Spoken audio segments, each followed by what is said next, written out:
thought about the chakras and how the thoughts seem to magnetize to the chakra whatever we are kind of dwelling on. That's what chakra is drawing the thoughts, because thoughts are universally, not individually rooted. So they're out there, and they're not just our thoughts. We are just tuning into them like an antenna. So wherever our dial is pointed in our chakras is where our antenna is receiving the thoughts. So if we turn our dial to worldly things of the lower three chakras, that's where the thoughts will come from.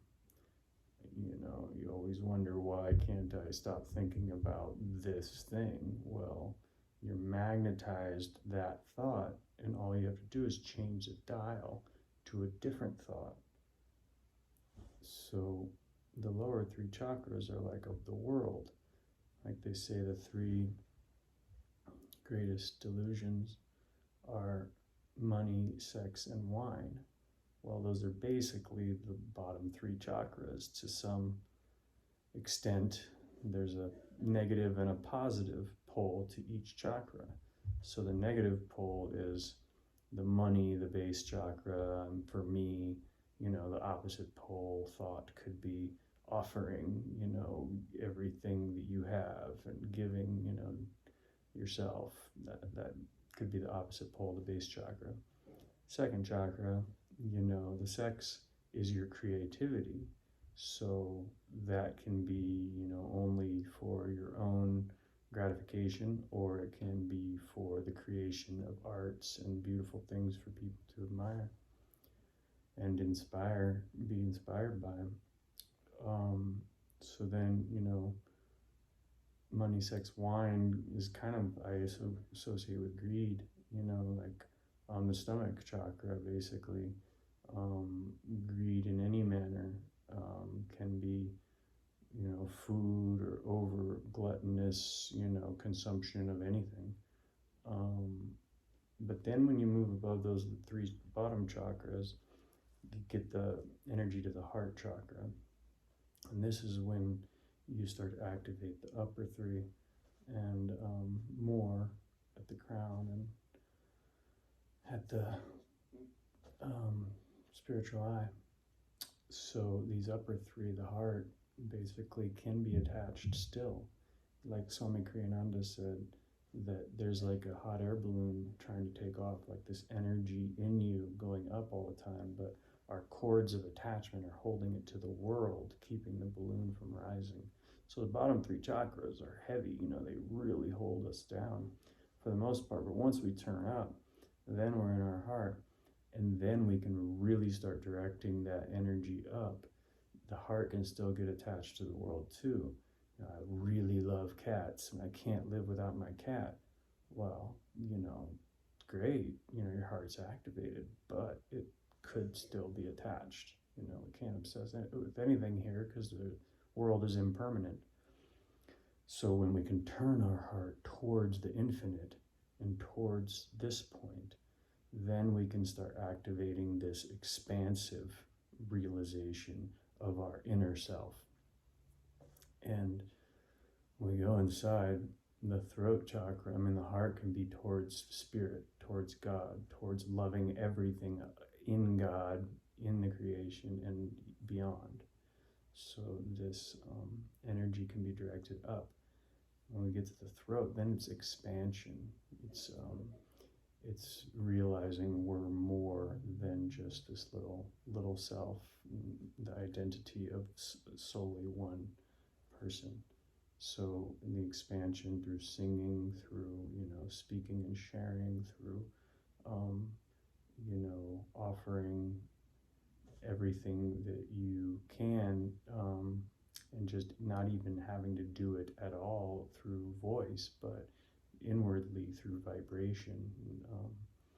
You can expand feelings of love and joy just by being there for someone.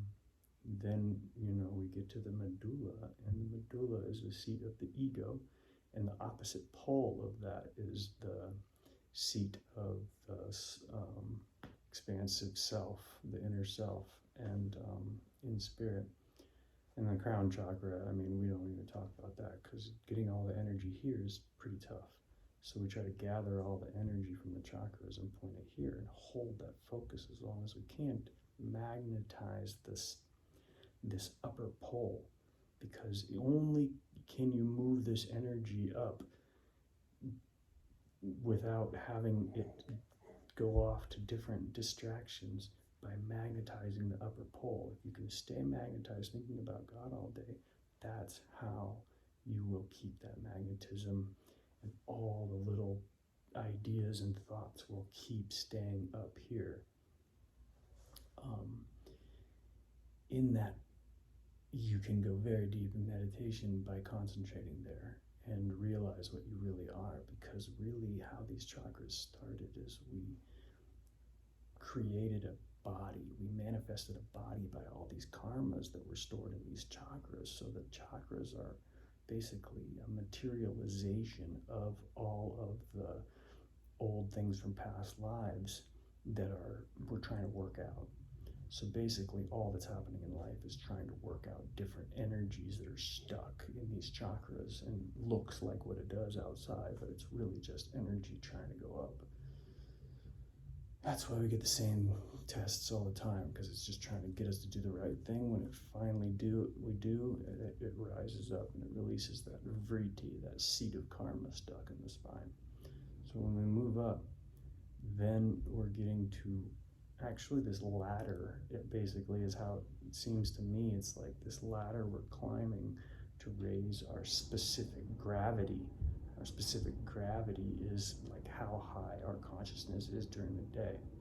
So this ladder we created, like when we were born, like the fetus was started from the medulla in the back of the head, and then it created this ladder of chakras in the spine, basically to manifest all those things. Then the frontal lobe came and the brain was formed. Well, through life, we get all these associations in the back of the head, all a neuron net, synapses that make us think, I like this, I don't like that. I condition my love to only like cats and not like, meat, whatever it is.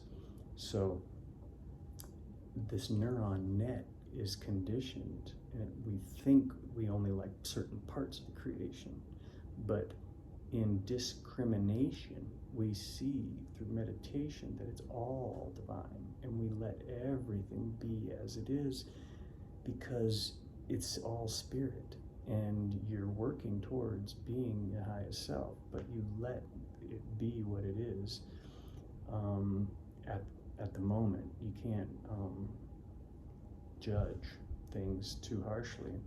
But as this neuron net starts to reduce and you start to get that one pole of concentration and energy, that light of the one light, not the defragmented ideas of the light, starts to solidify what you really are. And when you go into that light, you actually can go into where you came from, the opposite pole of the ego, and you can see and go inside and see what it is you really are.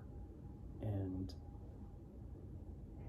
in living in that and doing that every day in the morning and carrying it through and sharing it, you can live in your higher self as well as in this world, and live so much more fully, and share the light that we are.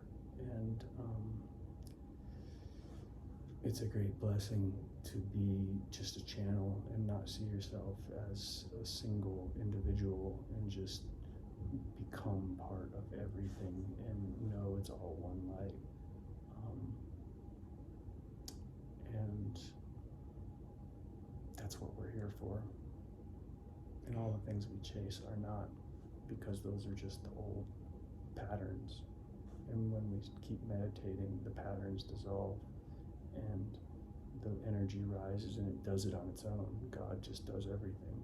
We realize it's not us doing it, it's just God's energy, God loving God, God serving God. And